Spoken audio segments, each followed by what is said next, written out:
Ассалаумағалейкум Нәбижан аға, қалыңыз қалай? Біздің мынау енді бір аптаға созылған Қытай Халық Республикасындағы 20-шы съездің қорытындысы бойынша сізден бірқатар пікірлеріңізді білгіміз келіп отыр. Ең алғашқы сұрағымыз осы жалпы 20-шы съез қалай өтті? Қандай жаңағы әсер алдыңыз өзіңіз, қандай қорытындыларға келіп жатсыз? Жүйелеп бастасақ. Алейкумассалам. Рахмет студияға шақырғандарыңызға. Енді 20-шы съез Қытай партия тарихының съездеріндегі өте ерекше съездердің бірі болды. Осы съездің бастан аяқ өзім қадағалап, құжаттармен танысып отырдым. Съездің бірінші күні Қытай Коммунистік партиясының бас секретары Си Цзиньпин баяндама жасады. Сол баяндамаға негізделіп мен бір алдын ала бір талдау мақаласын жазған едім. Ол таңдауда Си Цзиньпин дәуірі басталады деген көзқарасты айттым. Неге Си Цзиньпин дәуірі басталады? Өйткені Си Цзиньпин қазірге дейін болмаса 10 жыл отырғанда, әсіресе соңғы 5 жылда өзінің ішкі сыртқы саясатының негізгі концепцияларын қалыптастырды. Бірақ дегенмен бұрынғы дәстүрлі келе жатқан Қытайдың бағыт-бағдары толығымен өзгерген жоқ болатын. Болмаса Си Цзиньпиннің ол кездегі ойлаған саясаттардың бәрі айтарлықтай іске аса бермеген. Енді осы съезден кейін негізі Си Цзиньпиннің жетекші идеясы мен концепциясы енгізілгендіктен бұдан кейін енді нағыз Си Цзиньпиннің дәуірі енді басталады деп тұжырым жасаған едім. Ал енді съездің қорытындысы бойынша мен ойлағандай болды. Тура сондай бағытта болды. Кадрларды тағайындауда болсын, сайлауда болсын, политбюроның мүшесі болсын, оның тұрақты мүшелері болсын, қай жағынан алып айтқанда Си Цзиньпиннің ең жақын, яки болмаса Си Цзиньпин армиясы деп аталатын топтан сайланып отыр. Енді біз бұрыннан білеміз, жаңағы осының алдындағы екі Қытай Халық Республикасының төрағасы, сол бұрыннан Дэн Сяопин дәуірінен қалыптасқан бір саяси биліктің ауысу дәстүрін сақтаған еді. Цзян Цзямин мырза да 10 жыл отырып, өзінің жаңағы мұрагерін 5 жыл бұрын таныстырып, одан кейін Ху Цзинтао мырза да осы өзінен кейінгі Си Цзиньпинді 5 жыл бұрын таныстырып, 10 жыл билікте отырып, жаңағы дәстүр бойынша билікті өткізіп берген болатын. Бірақ 2017 жылдан бастап біз жаңағы халықаралық сарапшылар біле бастады. Себебі 2017 жылы дәстүр бойынша келесі төраға жаңағы Қытай Коммунистік партиясының съезінде таныстырылу керек еді, бірақ ол таныстырылмай қалды біріншіден. Сол кезде біз өзгерістің басталғанын білгенбіз, бірақ мына 20-шы съездің қорытындысы бойынша бізді ең қызықтырған нәрсе, мынау жаңа сіз айтып отырсыз ғой, Си армиясы немесе Сидің нағыз жаңағы берілген адамдар билікке келді деп. Бұрын партияның ішінде болса да жаңағы күштің салмағы сақталынып отыратын еді, бірақ қазіргі мына соңғы бекітілген 7 адамның ішінде бұрыннан мынау болуы мүмкін деп ойлайтын Ли Кэцян немесе Ли Чаншу деген сияқты мырзалар жоқ. Мүлдем жаңа деп айтпай-ақ қойық, бір-екеуі бұрыннан бар, бірақ қалған 5-еуі жаңадан келген адамдар ретінде талқыланып отыр әлемдік баспасөзде. Осыған байланысты көзқарасыңыз. Дұрыс айтасыз. Енді бұл үшін біз Қытай Коммунистік партиясының құрылым жүйесіне назар аударуымыз керек. Қытай Коммунистік партиясы билікке келгеннен кейін ол Маузудың дәуірі болды. Демек, Маузудың дәуірінде мемлекет басшылары ғұмыр бойы отыру жүйесінде болды. Кейін 78 жылдан кейін Дэн Сяопин реформа жасап, Дэн Сяопин реформасы негізінен экономика салада болды. Сонымен бірге саяси салада да реформа жасады. Бірінші реформасы мемлекет басшыларының қызмет мерзімі 2 сайланудан аспау. 2 кезектен немесе 10 жылдан аспау деді. Бұл бір. Екінші, Қытай мемлекеттік басшылығы ұжымдық басшылық болу керек деді. Бұл 2. Үшінші, болашақ дайындайтын мемлекет басшысы одан бір кезек бұрын, яки болмаса 2 кезек бұрын дайындау деген жүйені ортаға қойған болады. Мінеки Си Цзиньпиннің өзі сол бір кезек, 2 кезек бұрын дайындалған кандидаттардың бірі болатын. Бірі болатын. Ал енді өнен кейін болашаққа әзір саяси болашақ мемлекет басшысы болады деп Ху Цзинтао деген бір салыстырмалы түрде жас жігіт 59 жаста соны Ху Цзинтаоның кадры. Бұл қандай де, бұл қай саладан келеді? Негізінен Қытайдың бұл мемлекет саяси партиясының кадрлары коммунистік одақ комитеті, одақ мүшелерінен салынады. Бұны сондықтан Туанпай яки болмаса одақ топтары дейді, одақ топтары. Бұл одақ топтарынан сайланған. Бұлар салыстырмалы түрде біраз экстремистік, мынау оңшылдау дейміз ба, реформашыл, осылай келеді. Осылай келеді. Міне айтып отырған Ли Кечаңыз да сол категориядағы басшы және басқалары. Енді осы рет бұл мемлекет басшыларының құрамына қарап отыратын болсақ, бұрынғы Дэн Сяопин дәуірі өнен кейін Jiang Zemin, Hu Jintao дәуірінде келіп жатқан көптеген топтардың өкілдері ығыстырылып шығарылған. Онда қандай немелер бар? Мысалы, Князар партиясы деген бар. Князар партиясы деген кім? Ол бұрынғы басшылардың балаларынан тұрған. Өнен кейінде қызыл екінші ұрпақ дегені бар. Қоңардай деген. Бұрынғы қызылдардың, қызыл басшылардың екінші ұрпақ, екінші емес әзір үшінші ұрпағы. Мысалы, Мао Цзедунның немересіне дейін әзір саналады. Мені осылардың бәрі биліктен алыстатылды. Билік болғанда партия орталық комитетінің мүшелікке кандидаттан да ығыстырылды. Демек, бұл жерде толығымен басқа топтардың, басқа саланың өкілдерінің мүшелері орталық мемлекеттік командаға кірмей қалды.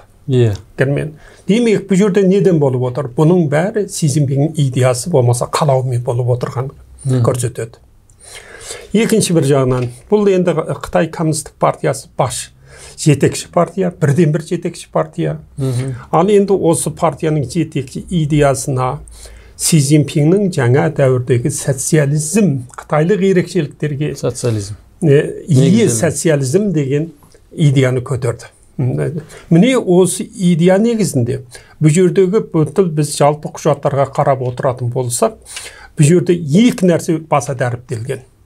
Мәселен, бірінші қауіпсіздік, мемлекеттік қауіпсіздік, билік қауіпсіздік, идеологиялық қауіпсіздік, түрлі экономикалық қауіпсіздік, түрлі саладағы қауіпсіздіктер.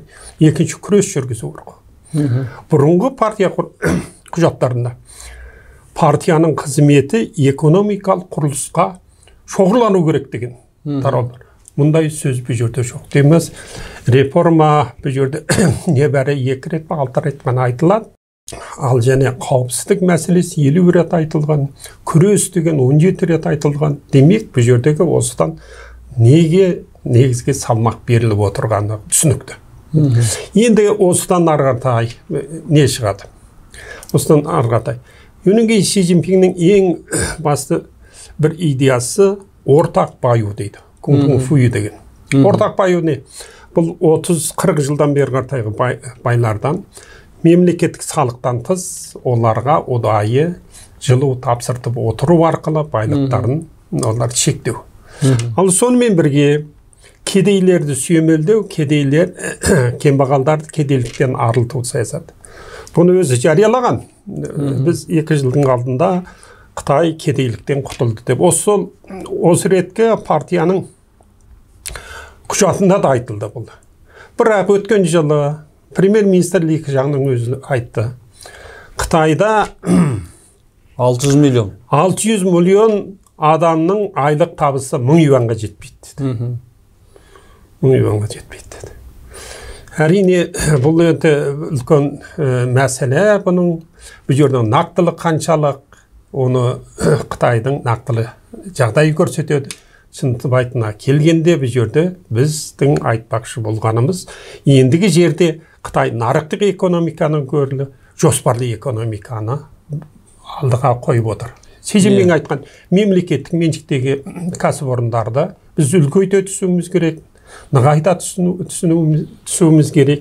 Ал жеке меншік экономиканы әрине онда қолдаймыз, дегенменен ол шегініс жасау керек деді. Демек, бұл жердегі классикалық социализм теориясы бойынша Си Цзиньпин ендігі жерде мемлекеттік меншікті күшейтпек. Ал енді мемлекеттік меншіктен шығатын әңгіме бар бұлда. Халықаралық сауда қарым-қатынастарында, халықаралық рынокта мемлекеттік меншіктегі компаниялардың өнімі еркін бәсекеге түсуге болмайды. Мәселе Қытайдың көп жылдан бері жеңіске жетіп келе жатқандағы мемлекеттік қолдауда компаниялардың халықаралық бәсекедегі басымдылығы болып отырған болады. Егер олай болатын болса, бұдан кейінгі халықаралық сауда саласында Қытайдың мемлекеттік меншіктегі компаниялардың өнімі шектемеге ұшырайтын болса, бұда бір Қытай үшін алып айтқанда тиімсіз жағдай болады. Қытай экономикасы төмендейді. Төмендейді, міндетті түрде. Енді жалпы мынау осы қорытындыдан біздің бір ой түйгеніміз, Си Цзиньпин мырза билікті өз қолына толықтай шоғырландырды деп айтсақ болады, және жаңағы дәстүрлі билік ауысу системасын бұза отырып, өзі келесі тағы 5 жылға, мүмкін әлі одан да ұзақ жылдарға жаңағы өзіне жол салып қойды деп айтсақ болады. Бірақ сол өзінің жаңағы сіз Абай KZ сайтында жариялаған мақалаңызда, бірінші күннен кейінгі сараптамалық мақалаңызда айтқан едіңіз, Қытай жаңағы жаңа әлемдік тәртіп құру жолында белсенді болады. Бұдан кейін жаңағы халықаралық қатынастардың жаңағы жауапкершілігін мойнына алуға дайын деген сияқты. Бұрын Дэн Сяопин мырзаның заманында жаңағы көрінбей, көзге түспей даму, яғни жаңағы экономиканы басымдылыққа берейік, бірақ әлемдік саясаттағы белсенді болмайық, халықаралық нормаларға біз араласа бермейміз, себебі біз жай ғана дамушы мемлекетпіз деп айтатын еді Дэн Сяопин заманынан Ху Цзинтао заманы біткенге дейін. Бірақ Си Цзиньпин мырза қазір нақты айтып жатыр, адамзаттың ортақ жаңағы тағдырын құра аламыз, немесе жаңағы Қытайдың мәдениетін алдыға тарта отырып, әлемге жаңағы өз ықпалымызды жүргіземіз, әлемдік тәртіпке өзімізді қайта құруға өзіміз әсер етеміз, себебі халықаралық нормада болып жатқан мынау өзгерістердің барлығы жаңа әлемдік тәртіптің керек екенін көрсетеді деген сияқтыға келтіріп, жаңа әлемдік тәртіп орнатуға да атсалысамыз дейді. Осы амбициясына байланысты біраз пікіріңізді білдірсеңіз. Дұрыс айтасыз, Думан, енді өзіңді осы саланың зерттеген жақсы мамансың ғой. Бұнда Дэн Сяопин реформасында халықаралық қатынастарда ең басты принцип біз көзге түспеуіміз керек деді. Біз басшы болмайық деді. Әлемге басшы болмайық деді. Біз өзіміздің ісімізді өзіміз ары қаратай жүргізе берейік деді. Көзге түспей даму деген бар. Өнімге басшылық етпеу. Алдыға шықпау керек деген. Ал енді Си Цзиньпин келгеннен кейін бұл концепцияны өзгерді. Си Цзиньпин айтты, Маузудың деді Қытай халқының еңсесін көтерді деді. Дэн Сяопин деді Қытай халқын байытты дейді. Әзір дейді Қытай халқы күшейді дейді. Енді дейді біз семсер көрсететін кезіміз келді деген. Сондықтан батыстар озбырлық дипломатия жүргізді. Өнің кейін Даго Бэйжау дегені бар. Ұлы мемлекеттер дипломатиясы деген.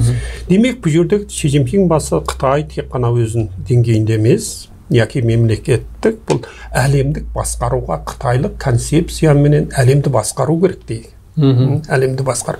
Аны әлемдік басқару, әлемдік жүйе қалыптасып қойған қазір.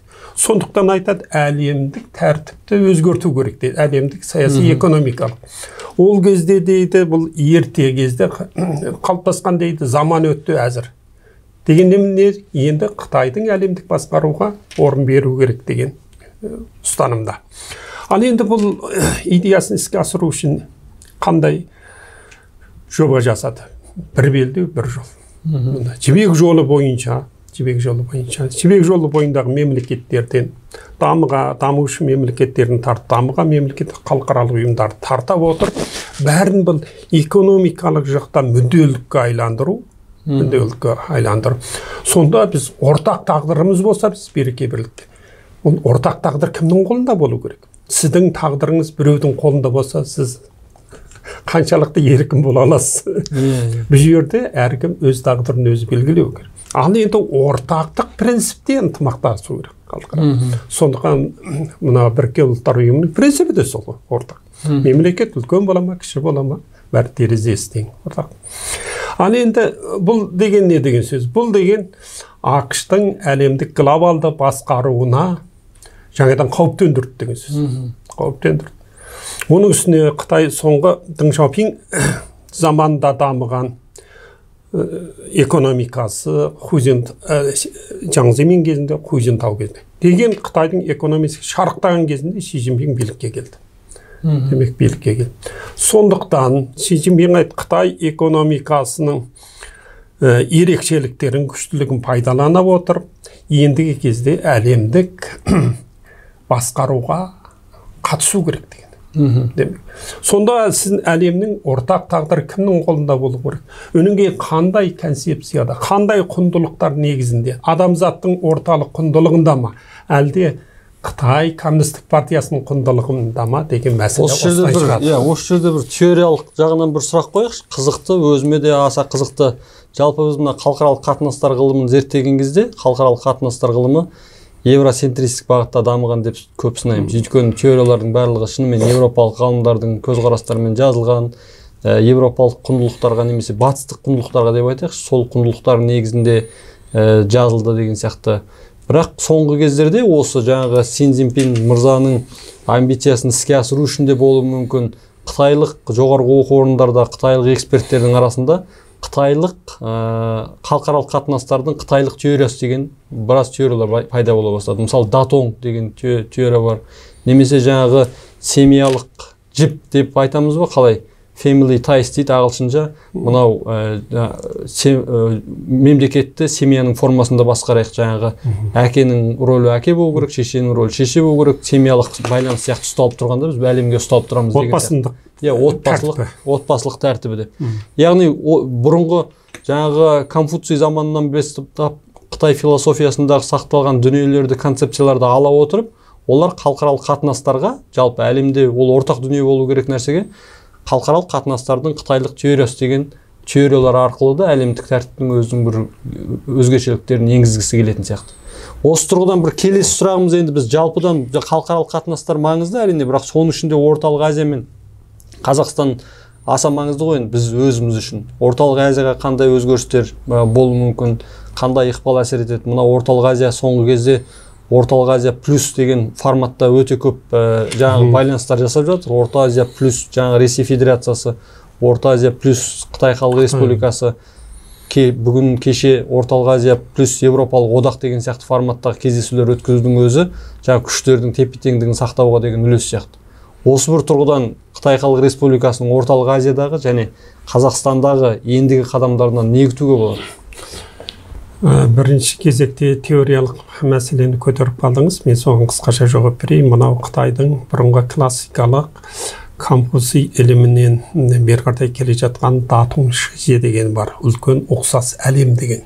Бұл әлем қайтып үлкен ұқсас жүйеге келу керек деген сөз. Ол қайдан шығады? Одан қытайлық синтеризм шыққан. Қытай әлемнің ортасында, әлем Қытайға қарап теңелу керек деген сияқты.